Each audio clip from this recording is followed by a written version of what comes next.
ሰላም ሰላም ውድ ቤተሰቦቼ፣ ዛሬም እንደተለመደው መጽሐፍ ቅዱስን አብረን እናጥና።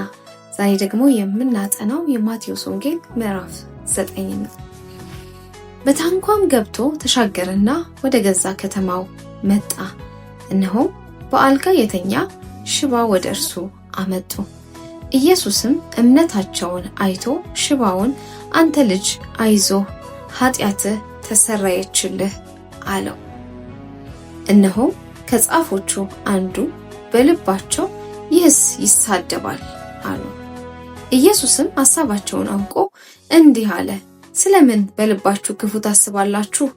ኃጢአትህ ተሰረየችልህ ከማለት ወይስ ተነሳና ሂድ ከማለት ማናቸው ይቀላል አላቸው። ነገር ግን በምድር ላይ ኃጢአትን ያስተሰርይ ዘንድ ለሰው ልጅ ስልጣን እንዳለው እንድታውቁ በዚያን ጊዜ ሽባውን ተነሳና አልጋህን ተሸከምና ወደ ቤትህ ሂድ አለው። ተነስቶ ወደ ቤቱ ሄደ። ሕዝቡም አይተው ተደነቁ። ለሰውም እንዲህ ያለ ስልጣን የሰጠ እግዚአብሔርን አከበሩ። ኢየሱስም ከዚያ አልፎ በመቅረጫው ተቀምጦ የነበረ ማቴዎስ የሚባል አንድ ሰውዬና ተከተለኝ አለው። ተነስቶም ተከተለው። በቤቱም በማዕድ ተቀምጠው ሳለ እነሆ ብዙ ቀራጮችና ኃጢአተኞች መጥተው ከኢየሱስና ከደቀ መዛሙርቱ ጋር አብረው ተቀመጡ። ፈሪሳውያንም አይተው ደቀ መዛሙርቱን መምህራችሁ ከቀራጮችና ከኃጢአተኞች ጋር አብሮ ስለምን ይበላል አሏቸው። ኢየሱስም ሰምቶ ሕመምተኞች እንጂ ባለጤናዎች ባለመድኃኒት አያስፈልጋቸውም፣ ነገር ግን ሄዳችሁ ምሕረትን እወዳለሁ መስዋዕትንም አይደለም ያለው ምን እንደሆነ ተማሩ። ኃጢአተኞችን ወደ ንስሐ እንጂ ጻድቃንን ልጠራ አልመጣሁምና አላቸው። በዚያን ጊዜ የዮሐንስ ደቀ መዛሙርት ወደ እርሱ ቀርበው እኛና ፈሪሳውያን ብዙ ጊዜ የምንጦመው ደቀ መዛሙርትህ ግን የማይጦሙት ስለምንድን ነው አሉት። ኢየሱስም እንዲህ አላቸው፣ ሚዜዎች ሙሽራው ከእርሱ ጋር ሳለ ሊያዝኑ ይችላሉን? ነገር ግን ሙሽራው ከነርሱ የሚወሰድበት ወራት ይመጣል፣ በዚያ ጊዜም ይጦማሉ። በአረጀ ልብስ አዲስ እራፊ የሚያኖር የለም፣ መጣፊያው ልብሱን ይቦጭቀዋልና መቀደዱም የባሰ ይሆናል። በአረጀ አቁማዳ አዲስ የወይን ጠጅ የሚያኖር የለም፣ ቢደረግ ግን አቁማዳው ይፈነዳል፣ የወይን ጠጁም ይፈሳል፣ አቁማዳውም ይጠፋል። ነገር ግን አዲሱን የወይን ጠጅ በአዲስ አቁማዳ ያኖረዋል፣ ሁለቱም ይጠበቃሉ። ይህን ሲነግራቸው አንድ መኮንን መጥቶ ልጄ አሁን ሞተች፣ ነገር ግን መጥተህ እጅህን ጫንባት በሕይወትም ትኖራለች እያለ ሰገደለት። ኢየሱስ ተነስቶ ከደቀ መዛሙርቱ ጋር ተከተለው። እነሆ ከ12 ዓመት ጀምሮ ደም የሚፈሳት ሴት በኋላው ቀርባ የልብሱን ጫፍ ዳሰሰች። በልቧ ልብሱን ብቻ የዳሰስኩ እንደሆነ እድናለሁ ትል ነበርና። ኢየሱስም ዘወር ብሎ አያትና ልጄ ሆይ አይዞሽ፣ እምነትሽ አድኖሻል አላት።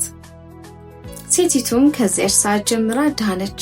ኢየሱስም ወደ መኮንኑ ቤት በደረሰ ጊዜ እምቢልተኞችንና የሚንጫጫውን ሕዝብ አይቶ ብላቴናይቱ ተኝታለች እንጂ አልሞተችምና ፈቀቅ በሉ አላቸው። በጣምም ሳቁበት። ሕዝቡን ካስወጡ በኋላ ገብቶ እጇን ያዛት፣ ብላቴናይቱ ተነሳች። ያን ዝና ወደዚያ አገር ሁሉ ወጣ። ኢየሱስም ከዚያ ሲያልፍ 2 ዕውሮች የዳዊት ልጅ ሆይ ማረን ብለው እየጮሁ ተከተሉት። ወደ ቤትም በገባ ጊዜ ዕውሮቹ ወደ እርሱ ቀረቡ። ኢየሱስም ይህንን ማድረግ እንድችል ታምናላችሁን አላቸው። አዎን ጌታ ሆይ አሉት። በዚያን ጊዜ እንደ እምነታችሁ ይሁንላችሁ ብሎ ዓይኖቻቸውን ዳሰሰ፣ ዓይኖቻቸውም ተከፈቱ። ኢየሱስም ማንም እንዳያውቅ ተጠንቀቁ ብሎ በብርቱ አዘዛቸው። እነርሱ ግን ወጥተው በዚያ አገር ሁሉ ስለ እርሱ አወሩ። እነርሱም ሲወጡ እነሆ ጋኔን ያደረበትን ዲዳ ሰው ወደ እርሱ አመጡ። ጋኔኑንም ካወጣው በኋላ ዲዳው ተናገረ። ሕዝቡም እንዲህ ያለ በእስራኤል ዘንድ ከቶ አልታየም እያሉ ተደነቁ። ፈሪሳውያን ግን በአጋንንት አለቃ አጋንንትን ያወጣል አሉ። ኢየሱስም በምኩራቦቻቸው እያስተማረ የመንግስትንም ወንጌል እየሰበከ በሕዝብም ያለውን ደዌና ሕማም ሁሉ እየፈወሰ በከተማዎችና በመንደሮች ሁሉ ይዞር ነበር። ብዙ ሕዝብም ባየ ጊዜ እረኛ እንደሌላቸው በጎች ተጨንቀው ተጥለውም ነበርና አዘነላቸው። በዚያን ጊዜ ደቀ መዛሙርቱን መከሩስ ብዙ ነው፣ ሰራተኞች ግን ጥቂቶች ናቸው። እንግዲህ የመከሩን ጌታ ወደ መከሩ ሰራተኞች እንዲልክ ለምኑት አላቸው። ይህ እውነተኛ የነፍስ ምግብ ነው። ነፍሳችንን ሁል ጊዜ ከዚህ እውነተኛ ከሆነው ከእግዚአብሔር ቃል እንመግብላለሁኝ። መልካም ቆይታ።